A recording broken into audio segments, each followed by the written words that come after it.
Subscribe now and press the bell icon. Donald ட்ரம்புக்கு 24 மணி நேர காலக்கெடுவை விதித்திருக்கக்கூடிய ஈரானிய IRGC இராணுவம் இந்த 24 மணித்தியாலங்களுக்குள் ஈரான் கூறியதை போன்று டொனால்ட் ட்ரம்ப் செய்யாவிட்டால் என்ன நடக்கும்? ஈரான் அடுத்த கட்டமாக இதனை குறிவைக்கும். இஸ்ரேலி ஆக்கிரமிப்பின் டிமோன் அணுசக்தி வளாகத்திற்குள்ளேயே மேற்கொள்ளப்பட்டிருக்கக்கூடிய ஈரானின் உச்ச தாக்குதல்களும் அனைத்தையும் முழுமையாக மூடி மறைக்கும் இஸ்ரேலி ஆக்கிரமிப்பும் பயந்து நடுங்கும் இஸ்ரேலி ஆக்கிரமிப்பு நிலத்திருடர்களும் விடிய குவைத்தையும் பஹ்ரைனையும் இலக்கு வைத்து பொளந்து கட்டும் ஈரானிய ஏவுகணைகளும் இரண்டாம் உலகப் போருக்கு பின்பு அமெரிக்காவுக்கு இராணுவ ரீதியில் மிகப்பெரிய இழப்புகளை ஏற்படுத்தி சாதனை படைத்திருக்கக்கூடிய ஈரானும் யமன் ஹவுதி இராணுவத்திற்கு எதிராக யார் தாக்குதல்களை மேற்கொள்வது என்று சண்டை பிடிக்கும் இஸ்ரேலி ஆக்கிரமிப்பு போர் அமைச்சர்களும் புலம்பித் திரியும் இஸ்ரேலி ஆக்கிரமிப்பு இராணுவ தலைமை அதிகாரி எல் ஜமீரும் இஸ்ரேலி ஆக்கிரமிப்புக்கு எதிரான யமன் ஹவுதி இராணுவத்தின் அடுத்த கட்ட தாக்குதல்களும் ஈராக் எதிர்ப்பு குழுக்களின் அதிரடியான உச்ச தாக்குதல்களும் பற்றி எரியும் குர்திஸ்தான் பிரதேசமும் அமெரிக்காவில் டொனால்ட் ட்ரம்புக்கு எதிராக ஆரம்பிக்கப்பட்டிருக்கக்கூடிய ஆர்ப்பாட்டங்களும் போராட்டங்களும் தனது ஜொனியை கேவலப்படுத்தி அவமானப்படுத்திய டொனால்ட் ட்ரம்பும்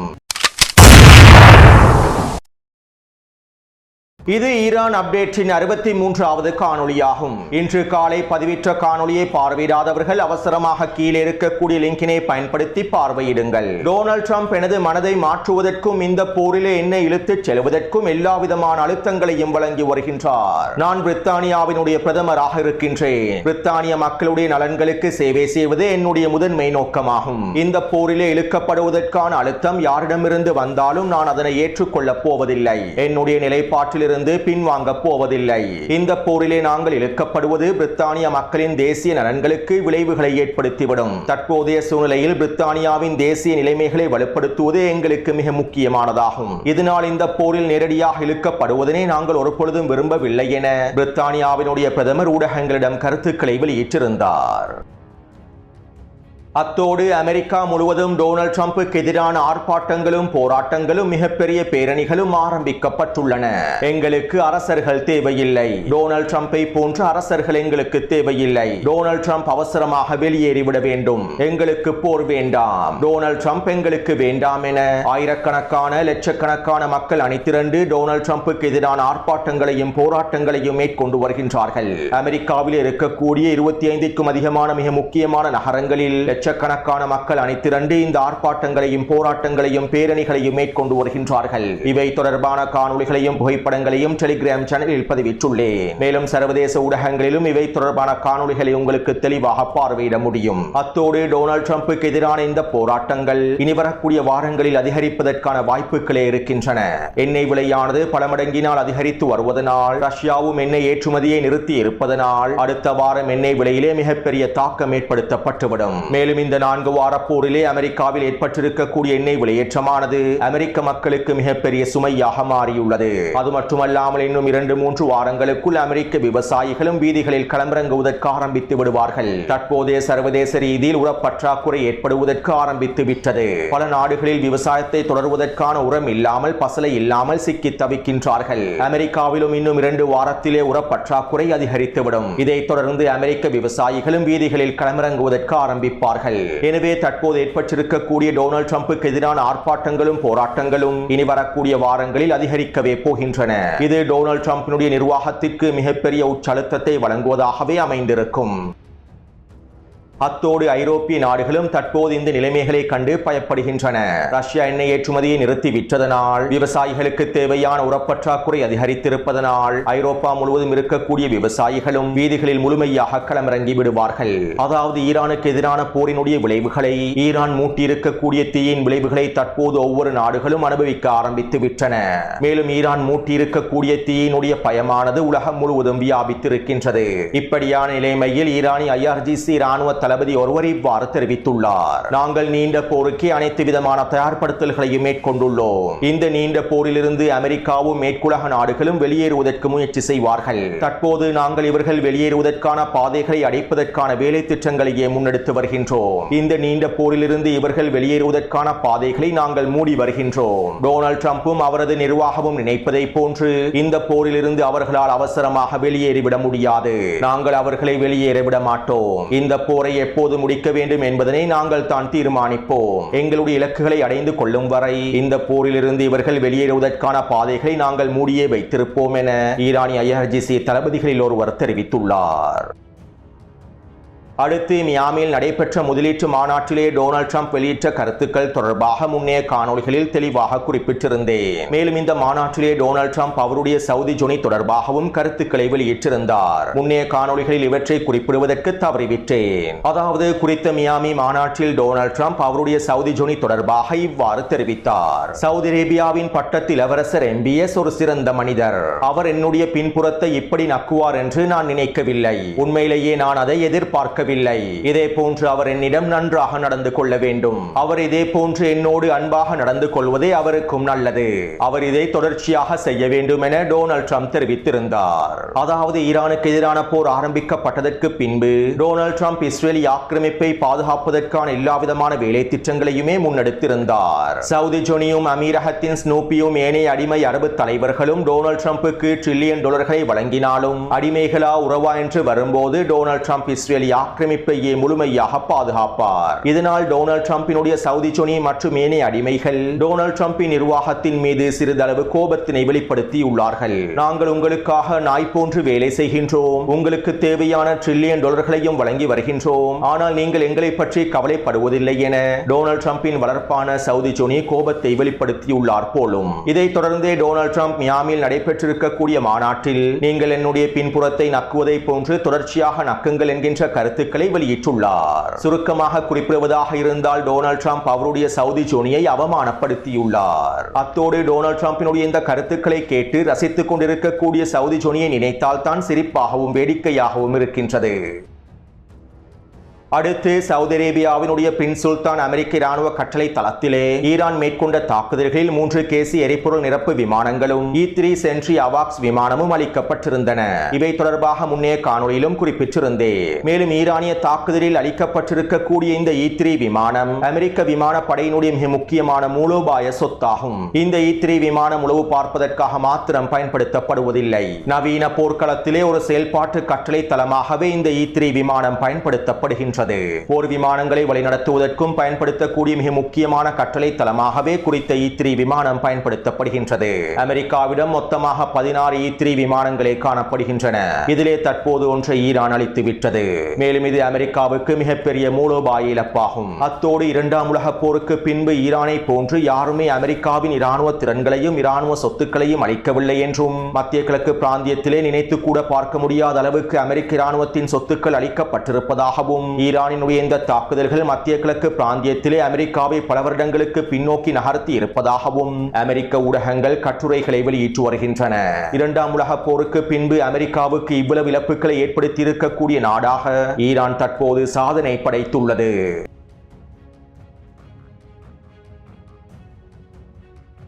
நேற்று மாலையிலிருந்து ஈராக் எதிர்ப்பு குழுக்கள் அவர்களுடைய அடுத்த கட்ட தாக்குதல்களை ஆரம்பித்துள்ளார்கள். கடந்த 20 மணித்தியாலங்களுக்குள் மாத்திரம் குர்திஸ்தான் பிரதேசத்தை இலக்கு வைத்து 35க்கும் அதிகமான தாக்குதல்களை மேற்கொண்டுள்ளார்கள். குர்திஸ்தான் பிரதேசத்தில் இருக்கக்கூடிய குர்திஸ் பிரிவினைவாதிகளின் 18க்கும் அதிகமான தளங்களை இலக்கு வைத்தும் குர்திஸ் பிரிவினைவாத தலைமைகள் பதுங்கியிருக்கக்கூடிய பகுதிகளை இலக்கு வைத்தும் வீரியமான ட்ரோன் மற்றும் ஏவுகணை தாக்குதல்களை மேற்கொண்டுள்ளார்கள். இந்த தாக்குதலிலே குறைந்தது டசன் கணக்கான குர்திஸ்தான் பிரிவினைவாத தலைமைகள் அளிக்கப்பட்டிருக்கலாம் என தெரிவிக்கப்படுகிறது. அதே போன்று ஏபில் பிரதேசத்தில் இருக்கக்கூடிய அமெரிக்க தூதரகத்தை இலக்கு வைத்தும் அமெரிக்க கட்டளை தளங்களை இலக்கு வைத்தும் தாக்குதல்களை மேற்கொண்டுள்ளார்கள். அமெரிக்க இராணுவத்திற்கு சொந்தமான 2 போர் வாகனங்களை இலக்கு வைத்தும் ட்ரோன் தாக்குதல்களை மேற்கொண்டுள்ளார்கள். சுருக்கமாக குறிப்பிடுவதாக இருந்தால் நேற்றிரவிலிருந்து குர்திஸ்தான் பிரதேசமானது பற்றி எரிகின்றது. மேலும் ஈராக் எதிர்ப்பு குழுக்களின் இந்த வீரியமான தாக்குதல்களை தொடர்ந்து குர்திஸ்தான் சுலைமானியா பிரதேசத்தில் பாடசாலைகளுக்கு விடுமுறை வழங்கப்பட்டுள்ளது.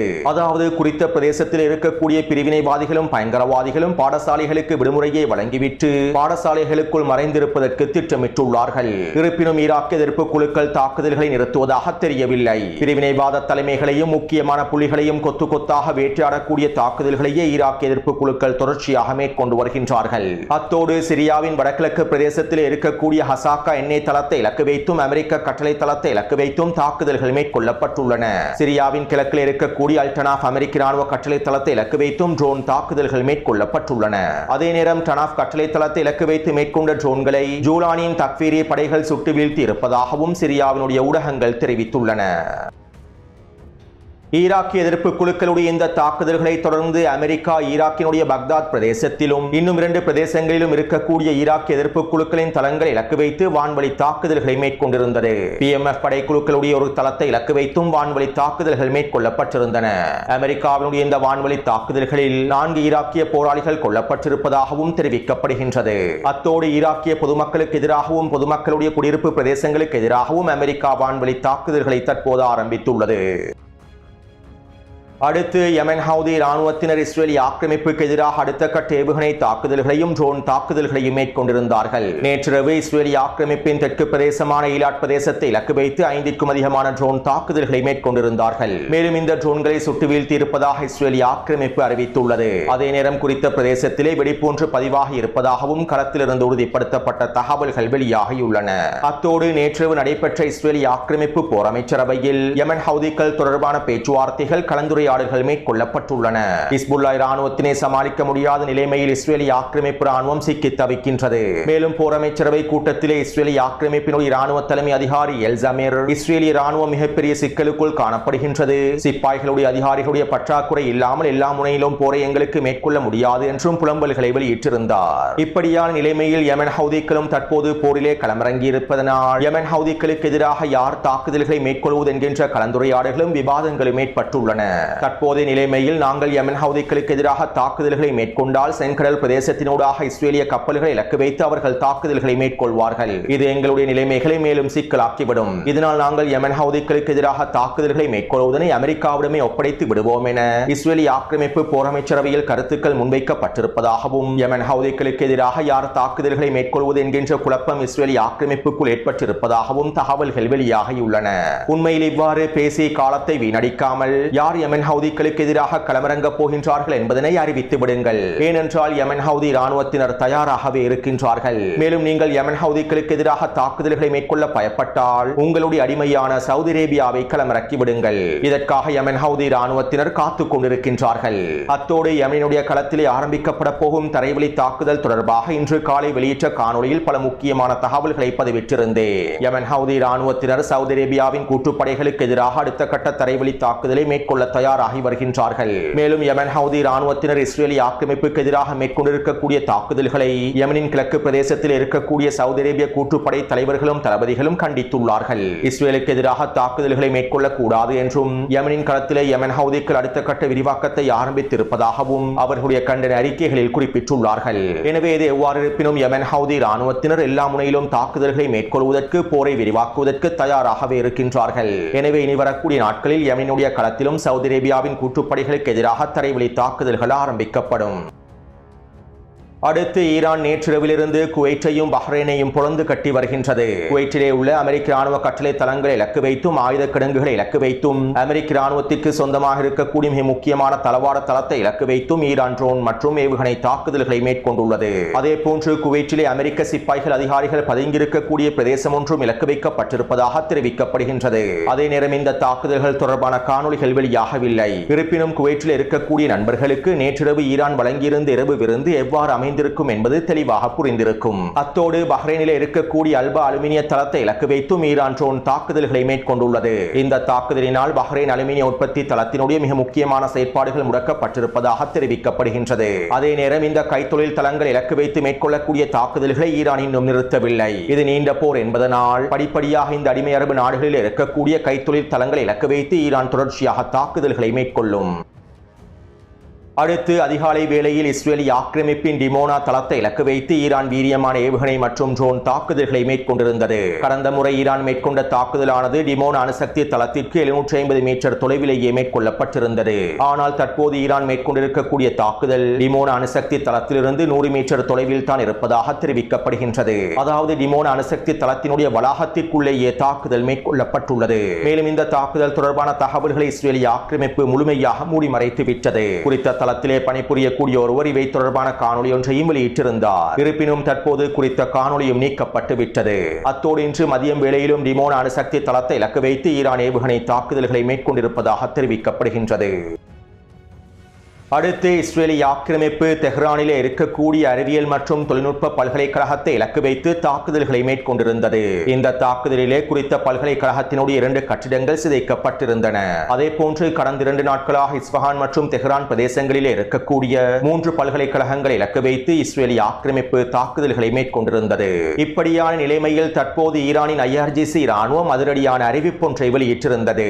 வெள்ளை மாளிகையில் இருக்கக்கூடிய பொறுப்பற்ற ஆட்சியாளர்கள் ஒரு விடயத்தினை தெளிவாக புரிந்து கொள்ள வேண்டும். தாக்கப்பட்டிருக்கக்கூடிய ஈரானிய பல்கலைக்கழகங்களுக்கு ஈடாக நாங்கள் மத்திய கிழக்கு பிராந்தியத்தில் இருக்கக்கூடிய அமெரிக்காவுக்கு சொந்தமான 2 பல்கலைக்கழகங்களை இலக்கு வைத்து வீரியமான தாக்குதல்களை மேற்கொள்வோம். மேலும் இந்த 2 பல்கலைக்கழகங்களை இலக்கு வைத்து தாக்குதல்களை மேற்கொள்ளும் வரை மத்திய கிழக்கு பிராந்தியம் முழுவதும் இருக்கக்கூடிய ஒட்டுமொத்த அமெரிக்க பல்கலைக்கழகங்களும் எங்களுடைய சட்டப்பூர்வமான இலக்காகும். மேலும் நாங்கள் அமெரிக்காவுக்கு 24 மணித்தியால காலக்கெடுவை விதிக்கின்றோம். மார்ச் 30ஆம் தேதி நண்பகல் 12 மணிக்கு முன்பு ஈரானின் பல்கலைக்கழகங்கள் இலக்கு வைத்து மேற்கொள்ளப்பட்டிருக்கக்கூடிய தாக்குதல்களுக்கு அமெரிக்கா மன்னிப்பு கேட்க வேண்டும். இந்த பல்கலைக்கழகங்கள் இலக்கு வைத்து இஸ்ரேலிய ஆக்கிரமிப்பு மேற்கொண்டிருக்கக்கூடிய தாக்குதல்களுக்கு அமெரிக்கா கண்டனங்களை வெளியிட வேண்டும். இவ்வாறு நீங்கள் இந்த தாக்குதல்களுக்கான கண்டனங்களை வெளியிடாவிட்டால் நாங்கள் மத்திய கிழக்கு பிராந்தியத்தில் இருக்கக்கூடிய ஒட்டுமொத்த அமெரிக்க பல்கலைக்கழகங்களையும் அமெரிக்க நிறுவனங்களோடு தொடர்பு பட்டிருக்கக்கூடிய ஆராய்ச்சி நிலையங்களை இலக்கு வைத்து வீரியமான தாக்குதல்களை மேற்கொள்வோம் என ஈரானின் IRGC ராணுவம் அறிவித்துள்ளது.